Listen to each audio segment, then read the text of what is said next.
Hey everybody, I hope you and your loved ones are safe, happy, and healthy.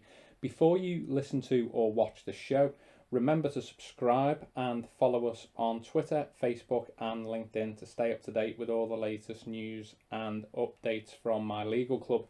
If you, your family, or your business need any legal support or no obligation solicitor quotes, please get in touch with us at mylegalclub.co.uk.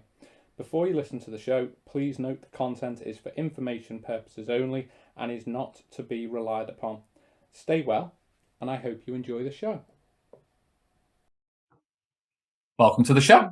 I am your host, Sean Rogers, and I am delighted to be joined on today's show by Michael Lawlor of Integrity Wealth Management.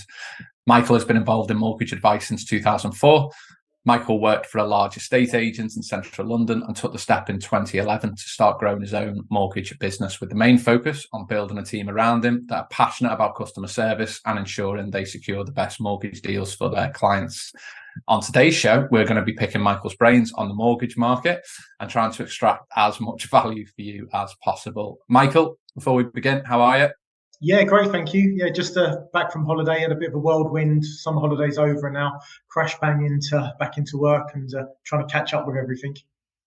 Yeah, it's the 6th of September as we record at lunchtime, so I'm hoping Michael's cooler than I am. I am currently melting in the fact that now the summer holidays are over and kids go back in school, the sun decides to start shining. Before we get stuck in, Michael, can you confirm what areas and products do you specialise in?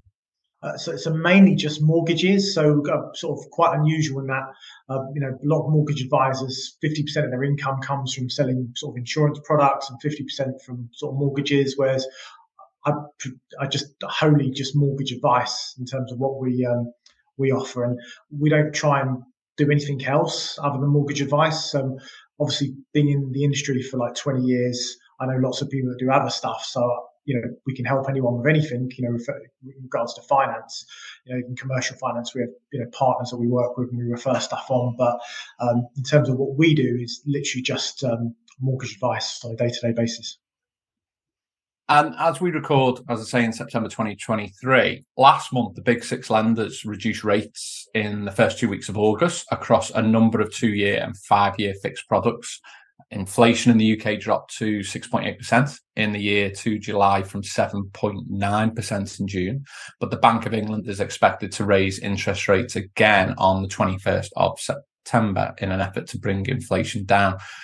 Michael, can you give some examples of the best 2-year and 5-year fixed products on the market currently for people looking to buy a home and also those looking to remortgage? Yes, there's not a lot of difference, to be honest with you, and the rates still aren't fantastic. When you look at a kind of a 2-year fixed, you're looking at rates close to 6%, so just a fraction below 6%. 5-year fixes around the 5.5%, maybe 5.25%, depending on your loan to value. And to get just above 5%, you've got to be willing to fix in for 10 years, which not a lot of our clients are currently on these rates. We're still doing, vast majority of the business we're doing at the moment is 2-year fixes. And for people who are looking to buy in 2024 or remortgage in 2024, as I say, we're recording in September 2023. Do you think they're best accelerating that? Are they best delaying that? Or should they stick to their original plans in respect to 2024? And also, where do you see the rates going potentially over the next 6 to 12 months? Yeah, so it all comes down to your individual circumstances. When I speak to clients now, I say to them, look, I'm not going to try and talk you out of not buying, but just make sure you're not overpaying. Look at where the market is, look at what property, how long it's been on the market for, work out what you're going to afford, and long term as well. The conversations we have with people is, if you take, for example, a 35-year mortgage, you need to be able to afford it for those 35 years. What's your plans? So we're having, I would say, much more in-depth, detailed conversations with people to say, look, what's your long-term plans?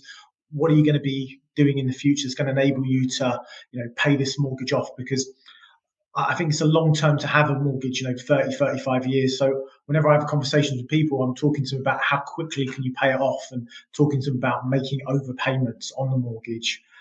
Trying to talk them out of buying that expensive sports car, on finance and stuff like that, and saying, look, mortgage is the biggest commitment that you have. my advice is to try and get that paid off as quickly as possible. Yeah, just on that, is it fair to say that then when people are getting a 35-year mortgage, as you say, am I miles off in suggesting that maybe that's a bit like the old days where people would talk about interest-only mortgages, particularly like 15 years ago, and say, actually, we need to nail your exit plan here. Like, is that exit plan to downsize, as an example? And that's what you're expecting to do at that point. Does that mean that maybe when people are looking at 35-year mortgages, even on a repayment model, that actually there's more cause for concern, or at least thought, like you've said, about those potential exit strategies and obviously the affordability of that post-retirement? Yeah, I mean, when I'm advising clients, I'm looking to build a relationship for the whole period of their mortgage. So whether it's 25, 30, 35 years. So I always want to try and give them the best advice possible. And I say to them, look, we can get you these mortgages, but you're the one who's got to pay it back at the end of it. So you need to have something in place that you know that you're going to get a pay rise, for example, or if there's two of you on the mortgage and you've got kids at age, when they're going back to school, you're going to be able to work more hours, that kind of thing. What's your plan to be able to get this mortgage paid off? And it's not good enough that you've got parents that might leave your house. Where we are in North London, it's very equity rich. A typical, not very fancy house is going to be about £1 million. Something quite decent is probably more towards the £2 million mark. So it's there are a lot of clients that we deal with have quite well-off parents and stuff like that. But I always say to people, you can't rely on that stuff. You have to have your own plans. How are you going to get this mortgage paid off, and how are you going to cope if interest rates do go up even higher? Yeah, especially with parents in that regard. You look at people living longer, wanting to enjoy their retirement, even the potential for divorce at that point in time, but also even things like care homes and things like that. Yeah. And who knows who in that point in time has to pay for something privately with the healthcare as well at that sort of age. So there can be lots of variables in that regard. Yeah. Focusing on first-time buyers for a moment, what would your advice be for first-time buyers in terms of planning, strategy, timing when looking to purchase the first home? I'm thinking, the people who might be renting right now, and they're thinking about buying their first home, either as an individual or it might be with a partner. And are there any bespoke products that they may not have heard of that may be of interest over and above the more standard products available on the market? Yeah, so I mean, where we are again in North London, it's a bit of a nightmare for people at the moment. Mortgage rates have gone through the roof, so it's very expensive for people to buy. Prices have only come off a little bit. They're not reacting actually how they should do. The prices should be falling much, much more than they have done. But we're a nation of home buyers. It doesn't necessarily always react in the way that it should do in terms of house prices. So the big problem that people have got, if they have to rent, the rents are also through the roof. So I'm just saying to everyone, it's very difficult to save.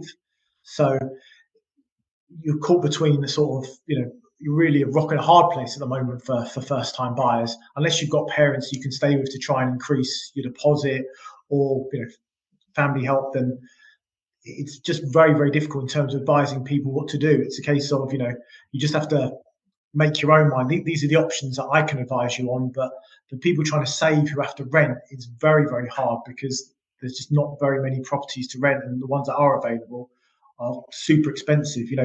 One bed flats that went from maybe 1,200 a year ago could be 1,600 now, so in this area. So it's very, very tough for people to try and save that deposit. So in terms of making a leap onto the property market, if they can get the property at a good price, we just look at all of their options. And we're quite lucky, as I mentioned previously, in the area that we are, where we do a lot of, I don't know if you've heard of these, but joint borrower sole proprietor type mortgages, where you can get help from a family member to help you onto the property ladder. So we just kind of try and explore all of the options. Again, something that you mentioned previously, if they've got older parents with a lot of equity in them, can they, help them out in some way by releasing some of that equity? So there are some products out there which require lower deposits, etc., if you can get some parental help. So it's just a case of exploring all of their options and saying, look, you really need to sit down as a family and work out what the best options are for you without affecting your parents' lives as well, because they might need that money at a later stage for family care, as you mentioned, or no one knows what the future holds. I plan on making a load of money, but spending it all on cruises and not leaving my kids anything. So it all depends on what the your own family situation is. Hey, Mike, you and me both. I was reading there's been an increase in landlords selling up. Is this something that you're seeing yourself? And if so, what would your advice be for tenants interested in buying from the landlord or wanting to explore that as a possibility in the future?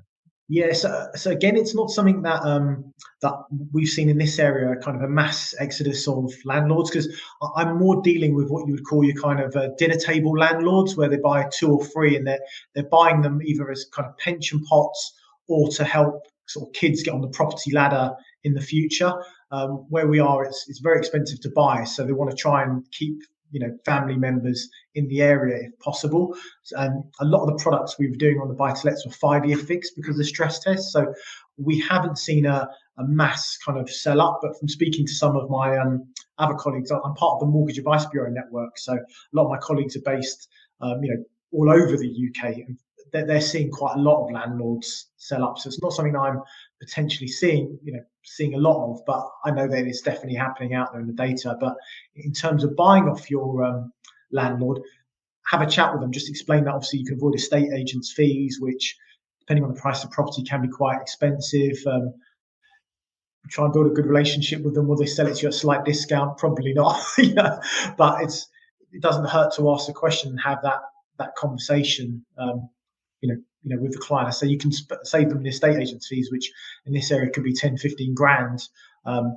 But it's still very difficult for people that are renting to get that deposits unless you've got parental help. The vast majority of mortgages we do for first-time buyers have huge parental help. For anyone looking to move house, they'll be conscious about property prices and current trajectory. There's a lot of debate about that at the moment. What's your view on property prices over the next 6 to 12 months, and what advice would you have for people in that regard as well? As you say, should they still be definitely sticking to the plans? Is it something they should probably keep a watching brief on for 6 to 12 months if they're thinking about moving house? What would the risk be with either strategy, I guess? Yeah, it's so difficult to time the market, as they say, to buy at the right time. In terms of kind of prices, unless something happens to interest rates, I think prices have got to come off a bit more. The only thing I think you'll see is, and what we're seeing in this area is, if people can't get the prices they want, they're just not selling. So we have a massive shortage of these family homes. You'd be amazed that there's still a lot of money in London. So there's a lot of people available. One of the that's really hitting me in my pocket at the moment is the average mortgage that we're doing is being reduced greatly because people are still buying, but they're taking out smaller mortgages, where before they would be willing to borrow a little bit more and kind of leverage up a little bit. Now they're cashing in other assets that they've got. I'm sort of trying to keep the mortgages as low as possible. And also when we're remortgaging, we're seeing people hugely reduce their balances. So that's what we're seeing. People are trying to borrow as little as possible. I can't blame them given the interest rates. But in terms of kind of advice on should you buy now or not, I would just say it's probably always a good time to buy as long as you don't overpay on the property. And if I was a first-time buyer, I'd be trying to negotiate super hard. I'd be trying to save every last penny with my offer. Yeah, the only thing I think might happen, I'm not qualified to comment really, but sadly, there is always debt, divorce, or death that's going to trigger property sales. And you just wonder if people, not so much, like you say, family home properties in certain postcodes with certain schools around them and stuff are always going to be extremely popular. But you wonder if in other locations where, when people, as I say, are in a situation where it's divorce or death as an example, they may not have the queue of people at the same prices that they used to have, and they may be more able to take a hit, I guess. And if they start taking a hit on that, there's obviously that knock-on effect when if you're their next door neighbour and you decide that you want to sell and the two people in the road have taken a bit of a hit on it and the market is where it is, it becomes that little bit more difficult. Obviously, specific properties to one side, perhaps, to maybe get what you thought you might have got when people in the same street are selling at potentially a reduced rate and in the area. So that would be much more of a slow burner. If nothing happens with interest rates, I wonder whether that might have a bit of an element in areas where as you say, they're not sort of the family homes next to the big school and everyone's desperate to get in that postcode lottery for the school catchment area, if you will, which is always going to carry that kind of a premium, I guess. After the boom in property purchases owing to the stamp duty relief during COVID, millions are going to be concerned about the impact rising interest rates and a remortgage will have on them. What's your advice to people who have a fixed term mortgage ending in the next 12 months? They would have been on one of these much cheaper rates, and they're now starting to worry about the increased costs involved when remortgaging alongside cost of living. Yeah, we're actually reaching out to people. So we've got quite a lot of clients. I've got sort of under my firm another 7 advisors that work under my firm for me. So what we do for our clients now is normally we'd reach out 6 months in advance. We're actually going out some 12 months in advance to have these conversations to say, look, at 6%, this is what your mortgage payments are going to be looking like. I mean, I'm going to put my neck on the line here and say, in terms of my prediction for rates, I think they'll be about 1% lower by midpoint next year. I say it's a bit bonkers to try and predict it, but that's put my neck on the line and sort of giving my personal opinion on what I think will happen kind of economics wise. But we're just saying to people, look, be prepared. This is what's happening with interest rates. Cut back where you can. I say we're in quite an affluent area. The David Lloyd was oversubscribed. I think they've got 10,000 members, and they had like a waiting list. Just look at stuff like that. These expensive gym memberships. The car finance when it comes up. Can you deal with a slightly cheaper car? We live in this society now where it's very much keeping up with the Joneses. And a lot of these very nice cars are financed and stuff like that. Do people need these cars? Do they need to go away on as many holidays? These are all the kind of decisions that you need to make, and it's not easy to make. I say, obviously, we're doing less business now, but it's very hard to cut back on your own standard of living when you used to kind of living a certain way. If that makes sense. Yeah. No. So, what would say someone's got a fix coming up in say 3 months' time, 3 months beyond? Just to expand on that, what can families start to look at right now that would increase the prospects of them being able to remortgage on the best terms possible?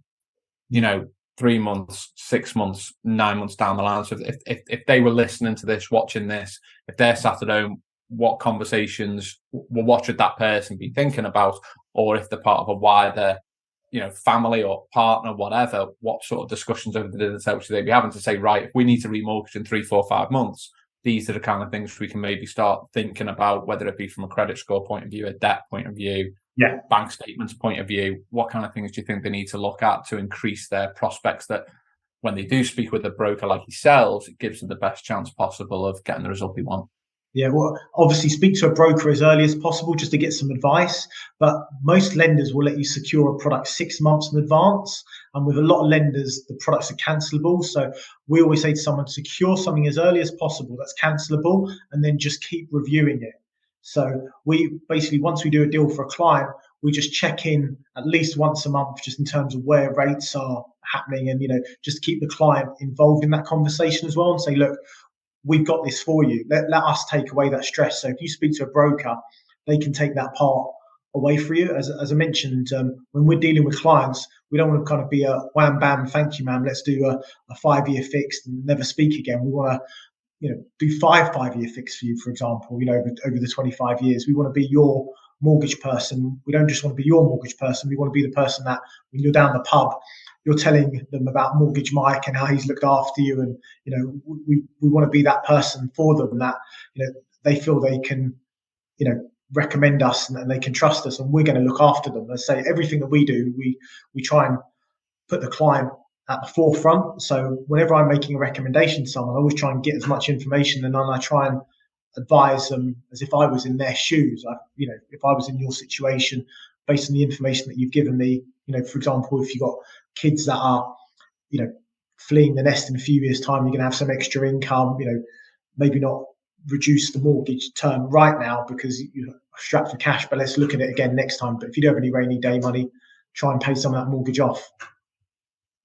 And in terms of non-standard borrowers, I'm thinking more people who might have bad credit, people who might be self-employed, as an example. people are worried about more niche areas of mortgage brokering, both with the market of mortgage brokers and also in your own experience. What kind of support can you give for them? And are there any bigger challenges than normal right now in terms of securing lending for them than perhaps, a couple of years ago or normally? Yeah, I mean, self-employed is always been a challenge. We've got a ton of self-employed, probably got more self-employed clients than employed clients. But it's always a challenge because people always try and keep their taxes as low as possible, to try and be as efficient. So we just look at there's various different lenders, and one of the great things that we've got is we can actually speak. We've got great relationships with all of the lenders and the business development managers, and we've been doing nothing else but this for a long time, and we've got a very experienced team here. So self-employed people are, pretty straightforward in terms of the advice that we can give them, and we just try and speak to people as early as possible and say, look, this is what you need to do to put yourselves in the best possible situation. Try and earn as much money as possible, obviously, but don't completely run all your expenses through so that you're in a place where you're unmortgageable. Because we say don't just speak to your accountant, also speak to a mortgage broker, because we can tell you how a lender's going to look at it for you. In terms of people with adverse credit, that's actually where I started out, just dealing with people with adverse credit when I started out as a mortgage broker. So we just get the credit file as early as possible, and then we can, try and give people the good advice. And it's quite straightforward in terms of pay your bills and pay them on time. But lots of people, for lots of different reasons, sometimes they do have the money, but they just they're not very good with the money, that they can run into situations. So we just try and find a little bit more about the client, why these situations have happened, and sometimes we can explain it to lenders, and we can get stuff through that even surprises me sometimes, where you think, oh, they're not going to have that at all. We do the agreement in principle, and it declines based on their credit score, and then you go to the lender and you try and explain it to them a little bit more in detail. I tweeted about one I had a few weeks ago with HSBC, where I thought, declined on credit score, and it was a very minor blip. I didn't think that the lender would do it, but they did in the end through sheer persistence, through just me being a pain in the backside, which anyone who follows my Twitter account can probably understand that I can be a bit of a pain in the backside sometimes. No comment. In terms of reaching out to a mortgage broker, a lot of people will just go, look, I'm with insert name of lender, really happy with them. Letter comes through the post, I have a quick look at it, think I can afford that. In fact, we have a chat about it, we can afford that. Why should I still consider going out to a mortgage broker rather than just sticking with my existing lender and going through a renewal program? Why should I look at, moving product, for want of a better phrase? But just for peace of mind, if you speak to a mortgage broker and you speak to your existing lender, you're in a much better place to know that you've got the best deal. So, as I say, you don't have to use a mortgage broker, but at least speak to one, and get their opinion. Maybe speak to two mortgage brokers. A lot of the time, it's a personality as well. As I say, you only want to. For me, I only want to have. I've been doing this a long time, so I'm at a quite nice stage in my career where I only work with the people that I want to work with. If someone's a pain in the backside, I won't work with them. But not everyone will probably want me as their mortgage broker either. I'm not going to be the right fit for everyone either. So it's worth just checking in with a couple of mortgage brokers. Use their time, utilize their knowledge. I say, with the software that we've got now, most times we can check within 5 minutes whether there's a better deal for you. And quite often I'll have a conversation with someone and say, look, I'm only going to be able to save you a couple of £100. It's not worth doing it. Just go direct to your lender. And next time you come around to it, just check in with me again. I say, it takes 5 minutes of my time. I'm more than happy to give that 5 minutes. You'll have to listen to me, give you a bit of advice on the products and stuff like that. But I can just do a quick sense check for you. And then if you want some more information, we'll obviously have a much more sort of in-depth conversation, about it. Yeah, nothing to lose, everything to gain. And in terms of, I suppose some people might feel that if let's say fixed term is coming to an end in 6 months' time, I suppose some people might think, well, if I reach out to a broker now, might I incur an increased rate prematurely? Might there be any repayment charges? might it hurt me financially in that meantime? Is that fair? Can you allay those fears? And also, like you said, what's the risk if they leave it till lastminute.com and go, right, I'm a month away from this fixed term coming to an end. I'm now got a month before, say, a standard variable rate kicks in, and they come to you and say, hey, I'm a month away from this. Can you help me? We get that more than you believe. So we reach out to people early. We have a system via kind of MailChimp where we email everyone about their mortgage renewals, and then we try and not pester them too much. We make at least 3 contacts to say, look, let's look at this. And then I get so many people the month before just get back in contact. Oh, can we look at this now, Mike? And I'm like, well, if we'd have looked at this 6 months ago, we might have been able to save you 1%. That could be 10 grand over even only a couple of years on kind of some of the loans that we do.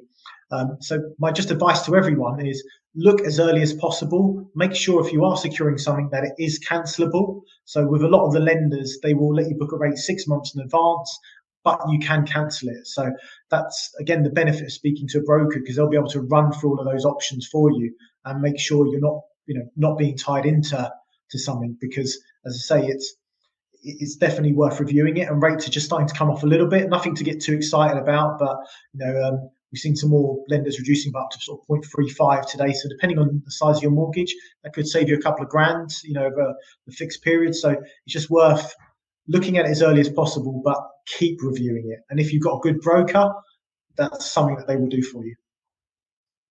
Yes, and slight little plug as well on that, in that a lot of people, if they leave it to the last minute, one of the issues, there's a number of issues with it, but quite a lot of the time when people aren't remortgaging with their existing lender and they look to move, they might be offered free legals. A lot of lenders will offer a cashback alternative, and there's a huge difference with that. With free legals, hypothetically, you're not actually being directly represented by a solicitor yourself. And also with free legals, they're obviously doing high volume. In terms of that can potentially incur delays. You're not always going to get the support that you need in that regard, whereas you could take a cashback element, hypothetically, then get a law firm with a smaller caseload, potentially a more experienced fee earner, giving you that personal touch. And that means that you should be able to complete quicker, reducing any risk of falling onto standard variable rate, because ultimately your case is core in the system. And even just from a customer service and update point of view, especially for brokers as well, not always, but a lot of free legal firms are so busy because of the nature of doing that work, that customer service and responding to phone calls and waiting times on the phone are not ideal. So where you've got the option, it's much better, in my humble opinion, to go for the cashback option, and you'll be able to find really, really good solicitors with smaller caseloads that can do things quicker with better support. And that is an area that, that's an area that we sort of, a small plug, that's an area that we sort of specialize in. So, we help clients directly more. So we work with a lot of mortgage brokers in that regard too. And that's something to consider, because, as I say, if you're leaving it to the last minute and you want to move product, you are seriously in the lap of the gods, not just with your lender. Your mortgage broker can do a phenomenal job, but you need your legal team to flip that round pretty quickly. Yeah, I can't emphasize that enough, because I say we've got great relations with all the lenders and we can get mortgage offers out super fast. But with some of these free legals, just as you kind of mentioned, they don't even have a telephone number. There is no customer service or contact point. You're in the kind of lap of the gods. So if there is that cashback element, it's 1,000%, clients worth taking that. And that's the cashback makes it free anyway. But I would argue that, most remortgage firms, we're talking a few £100 here, and if you can't afford a few £100, there's a serious question mark in my mind that you should be remortgaging on a loan of 6 figures, rather than running the risk of free legals. In the worst case scenario, you could fall into standard variable rate, and therefore you've lost more than you've gained potentially anyway. And the other alternative to that as well is that even if it did complete on time, it's just a stress that you don't necessarily need when everyone's got enough of that in their lives, I guess. So over the past few weeks, we touched on one on the bad credit example. Are there any other anonymous case studies of interest where you've overcome particular challenges for clients and securing them the lending about? Just the one that springs to mind was where they were self-employed and they had a couple of streams of income. Again, where we're very fortunate, again, we can sort of run this past kind of a business development manager in advance. So because we're machine-like in terms of the amount of mortgages we do. We do quite a lot and do quite nice loan sizes. We've got those great relations where we don't necessarily I would never just chuck something in. We'll have that sort of in-depth conversation, look at it. The great thing is it's not always a yes, it's sometimes a no, and then not to waste 6-7 weeks with a particular lender. We get a quick response, and then we come back and put it with the right lender, so we get the job done right first time. So that's really what we pride ourselves on, putting the case with the right lender rather than just chucking in and see what happens. Because as you say, the time element can be quite expensive for people, especially if they're remortgaging, and where the standard variable rates are now. Half a month on those can be super expensive for clients. And before we wrap up, what are the biggest challenges for you in your own business in the current climate, Mike? Yeah, I mean, obviously with the purchase market going down, so we've got a great relationship with a local estate agents. Luckily, they've been around for forever, and they've got a very, very good, sort of client bank, and they're massively strong in this area. But because the transaction levels are down for us, that there's a little bit less business about. So we've got to kind of work a little bit harder to make sure we're staying in contact with people and nurturing clients a little bit better than we probably did previously. So not that we've been lazy, for example, but if we spoke to a client, we kind of give them advice and they go off into the ether. If they come back to us, great. If not, we've kind of been a little bit lackadaisical. Now we're making sure that we're staying in contact with people, just offering them advice. So business levels are definitely down because of the transaction levels. We've got the remortgage stuff, which is great, and we're very, very fortunate. We're a bit different to a lot of firms, as we've got a huge sort of client book, but we need that purchase business as well, and that's down. So we need to make sure that every client that we speak to, more of them are using us than not using us. So that's our big thing to concentrate on, making sure that we always try to give the clients a really good experience with us, but we're trying to go even more so that they, if they speak to us and they speak to a few other mortgage brokers, they always come back to us. So that's what I'm sort of banging on to the guys is, we've got to delight these clients. We've got to make them sing our praises and get more referrals and stuff like that. So that's what we're laser focused on right now. And finally, what are your plans for the future? Is it kind of maintaining everything that you've built to this point in time and navigating the choppy waters as an example, or are there other areas you're looking to expand in? What are your kind of ambitions the next couple of years? Growth, basically. So there's me plus another 7 advisors. I'm kind of on I've been doing this a long time. I'm on the almost second stage of my client, where I've kind of built up a very big client book, and now I'm trying to sort of almost give it away to the other guys to deal with, and I'm concentrating on trying to grow a business. So, for me, I think it's a great time now to try and even grow more. Let's say we're in slightly choppy waters at the moment, but it won't last forever. So I think we might have a tough 6 months, 12 months, but as we all know, at some stage we'll come out of this. And for me, it's a great time to try and to grow. There's a million areas in finance where, let's say, we're very much concentrating on kind of residential or buy-to-let mortgages, and we could do loads more stuff. So yeah, we're looking at more of the commercial lending. I say, me personally, I haven't offered kind of insurance advice for years, but we're looking for an in-house insurance advisor as well, so that we can, at the moment, we refer it out to a third party. If people come to us and say, look, we need insurance advice, we refer that out to someone else. So we're looking to get a full-time sort of employed person here doing insurance advice. So yeah, we'll continue to grow slowly, but yeah, there's no plans to pull back from growing. I say, I've got quite big plans over the next 5 years, and I'll be pushing those quite hard, even over these next 12 months. Brilliant, exciting times. And that's it for this episode, everyone. Michael, thank you so much for being such a great guest. Thank you for listening or watching. You can find out more information about how to contact Michael in the links to this show below. Please share and spread the word about the MLC Show. If you're listening on Apple Podcasts, I'm going to be cheeky and ask for a 5-star review. And remember to check out the products and services at malleyclub.co.uk. If you're a client that needs legal support, please don't hesitate to give us a shout. If you're a mortgage broker or an estate agent, we work with many of you. We'd be delighted to have a chat as well. But more importantly, stay well and please take care.